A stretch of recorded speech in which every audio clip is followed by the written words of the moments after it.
बहुत सारे लोगों को कब्ज़े का तकलीफ रहता है। ऐसे लोगों को पोटी करते वक़्त बहुत ज़ोर देना पड़ता है। इनको बहुत टाइम लगता है पोटी करते वक़्त। इसके अलावा इनको पोटी हार्ड होती है और किसी-किसी को पोटी बैंगन जैसे दाने होता है।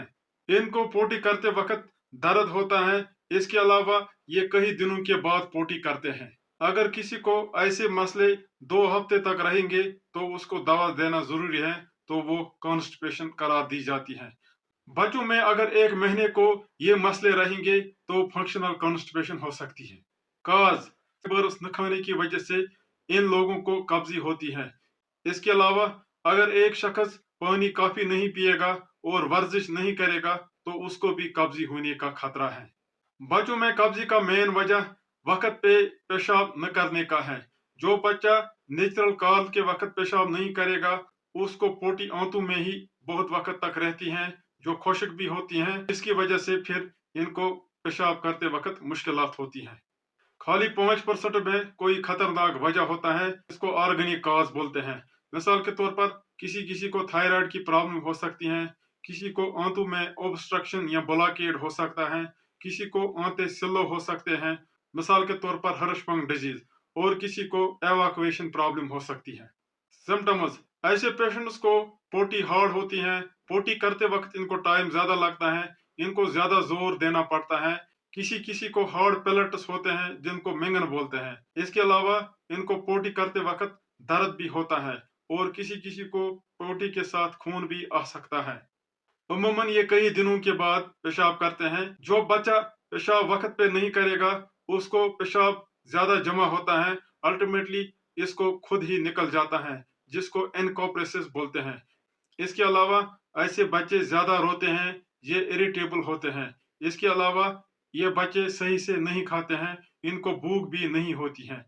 इसके अलावा जब ये थोड़ा ही खाते हैं, इनको पेट भर जाता है, क्योंकि इनको आंतों में पेशाब बहुत ज्यादा जमा हुआ होता है। इसके अलावा अगर किसी को कोई बीमारी है, कोई ऑर्गेनिक काज है, उसके सिम्टम भी हो सकते हैं। कॉम्प्लिकेशंस, ज्यादा हार्ड पोटी करने की वजह से इनको जख्म हो सकता है, जिसकी वजह से इनको पेशाब के साथ खून आता है। इस जख्म को एनल फिशर बोलते हैं।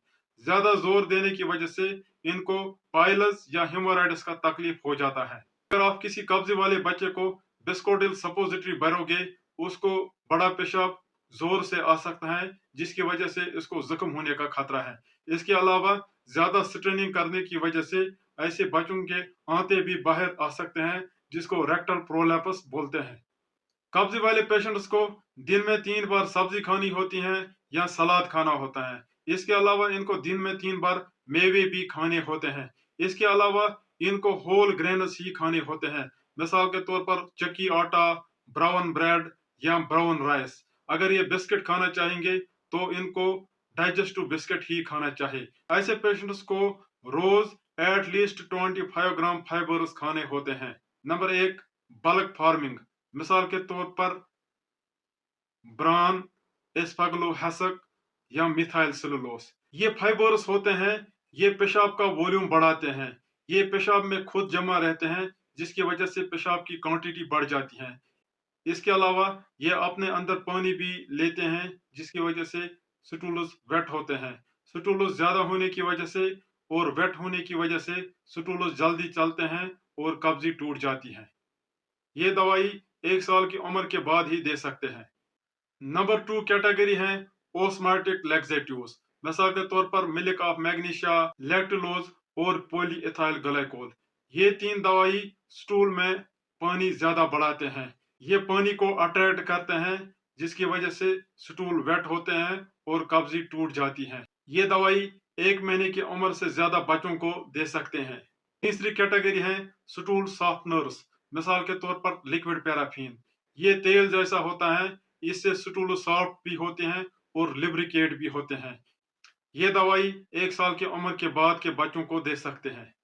नंबर 4 कैटेगरी है स्टिमुलेंट्स। मिसाल के तौर पर बिस्कोडिल, सिन्ना या सोडियम पिकोसल्फेट।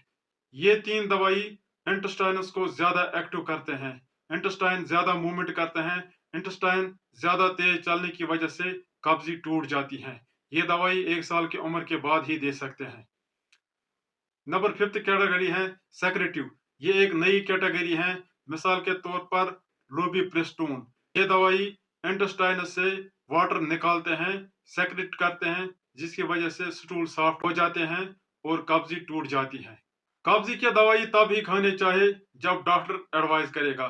खुद ही कब्जी दवा नहीं खाना चाहिए। अगर कोई बंदा बिना डॉक्टर प्रिस्क्रिप्शन खुद ही दवाई ज्यादा देर तक खाएगा, उसके इंटेस्टाइन्स फिर अडॉप्ट करते हैं, उसके इंटेस्टाइन्स को कब्जी की दवा का आदत पड़ जाता है, जिसको लैक्सेटिव एब्यूज बोलते हैं।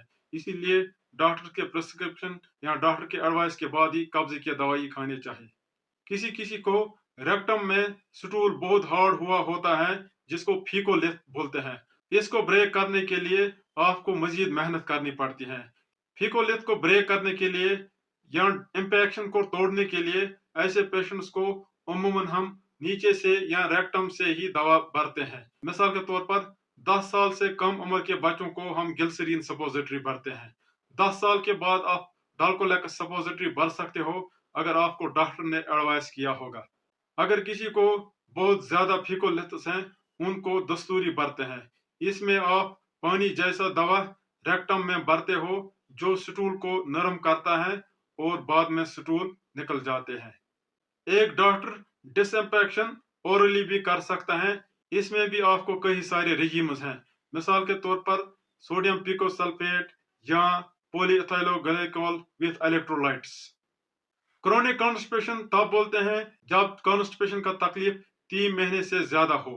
ऐसे लोगों को 6 महीने से ज्यादा दवा देना पड़ता है, जिससे इनको पेशाब वक्त पे करने का आदत बन जाता है। अगर किसी को पेल्विक फ्लोर डिस्फंक्शन हो, रिलैक्स होकर ये अपने पेल्विक फ्लोर को रिलैक्स करते हैं, जिससे ये पोटी आराम के साथ करते हैं। प्रिवेंशन। कब्ज से बचने के लिए आपको 3 बार मेवे, 3 बार सब्जी, होल ग्रेन्स, 6 गिलास पानी और 1 घंटा एक्सरसाइज रोज करनी चाहिए। इसके अलावा सारे बच्चों को पैदा होते वक्त ही थायराइड टेस्ट करना चाहिए। खाली माँ का दूध पीने वाले बच्चे कभी कभी 5-7 दिन के बाद ही बड़ा पेशाब करते हैं। ऐसे बच्चों को अंधाधुंध बत्ती या सपोजिटरी नहीं भरनी होती है। अगर ऐसे बच्चे बड़ा पेशाब नरम करते हैं तो कोई दवा जरूरत नहीं है, बल्कि ऐसे बच्चों के पेरेंट्स को घबराना भी नहीं चाहिए। अगर बड़ा पेशाब हार्ड है तो इनको कोई सेफ कब्जे का दवा दे सकते हैं। हालांकि हम यूनानी आयुर्वेदिक प्रोडक्ट्स नहीं लिखते हैं। अगर इनको बड़ा पेशाब रुका हुआ होगा हार्ड स्टूल्स की वजह से या फीकोलिथ की वजह से, तो हम इनको कभी कभी ग्लिसरीन सपोजिटरी भी भर सकते हैं। टॉयलेट ट्रेनिंग 18 महीने के बाद ही शुरू करनी होती है। टॉयलेट ट्रेनिंग को 6 महीने भी लग सकते हैं, इसलिए पेरेंट्स को सब्र रखना चाहिए। एक बच्चे को जबरदस्ती कमोड पे नहीं बिठाना होता है। अगर आप बच्चे को फोर्सबली टॉयलेट ट्रेनिंग देने की कोशिश करोगे तो आप नाकाम हो जाओगे। नरमी के साथ और एहतियात के साथ ही टॉयलेट ट्रेनिंग बच्चे को देनी चाहिए। बच्चों को बच्चों के स्पेशल कमोड या स्पेशल पोटी स्टूल या स्पेशल पोटी चेयर पर ही पेशाब करवाना चाहिए। उम्मीद है आपको वीडियो पसंद आया होगा। वीडियो को ज़्यादा से ज़्यादा शेयर करो ताकि मैक्सिमम लोगों तक इन्फॉर्मेशन पहुँचे। अल्लाह हाफिज़।